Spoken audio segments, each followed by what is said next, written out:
నమస్కారం NSTV news కి స్వాగతం. నా పేరు సంధ్య. ఇక వార్తల్లోని ముఖ్యాంశాలను ఇప్పుడు చూద్దాం. కామారెడ్డి జిల్లా పిట్లంలో రోడ్డు ప్రమాదాల నివారణకు ద్విచక్ర వాహనదారులు, కార్ డ్రైవింగ్ చేసే డ్రైవర్లు హెల్మెట్, సీట్ బెల్ట్లను తప్పకుండా ధరించాలని బాన్సువాడ డీఎస్పీ విఠల్ రెడ్డి అన్నారు. శుక్రవారం పిట్లం మండల కేంద్రంలో 99 రోజుల ప్రజాపాలన ప్రగతి ప్రణాళిక కార్యక్రమంలో భాగంగా అరైవ్ అలైవ్ కార్యక్రమాన్ని పోలీస్ 161 జాతీయ రహదారి శాఖ సంయుక్త ఆధ్వర్యంలో రోడ్డు భద్రత అవగాహన కార్యక్రమం నిర్వహించారు.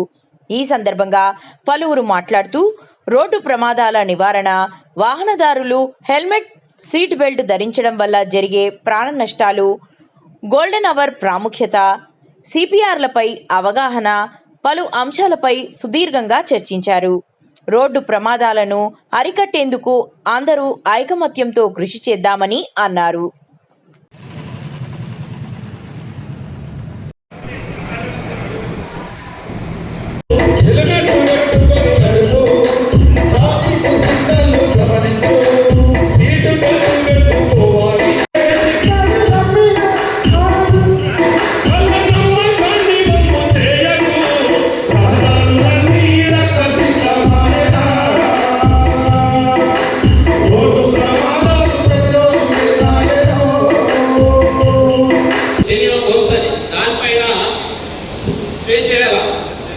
కంపల్సరీగా స్ట్రెస్ చేస్తూ రెండు మనం ఫస్ట్ ఆఫ్ ఆల్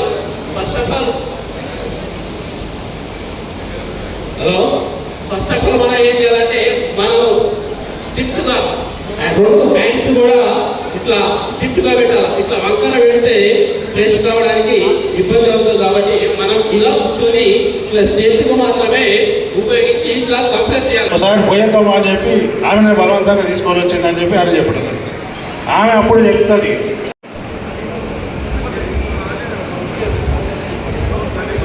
జరుగుతుందా?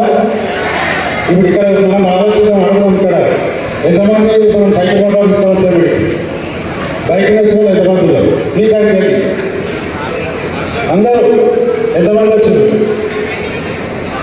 అందరికి హెల్మెట్ పెట్టుకొని వచ్చారా? హెల్మెట్ పెట్టుకొని వచ్చారు ఇద్దరే. కార్ తీసుకోవచ్చు ఎంతమంది? ఇక్కడ కార్లు వచ్చినారు, డామినేట్ సార్ కార్లు వచ్చినా ఆయన చట్టం చేసింది కాబట్టి ఖచ్చితంగా సిబ్బంది పెట్టుకుంటాడు. ఇచ్చిన 3 నెలలు అయిపోయింది. తర్వాత 4వ నెలకైనా ఆయన ఫ్యామిలీ తీసుకొని పోలీస్ స్టేషన్కి వచ్చాడు. ఆయన ఫ్యామిలీ తీసుకొని వాళ్ళు మహారాష్ట్రకు సంబంధించిన వాళ్ళు 3-4 నెలల తర్వాత ఆయన సర్వే అయ్యి బతికి ఫ్రాక్చర్స్ అయింది, 2 గంటలు పడుకున్నాడు. భార్యను తీసుకొని పోలీస్ స్టేషన్కి వచ్చాడు. ఎక్కడికి మహారాష్ట్రకి వచ్చి ఏం లేదు, వాళ్ళ భార్య ఏం చెప్పిందంటే వాళ్ళ భార్య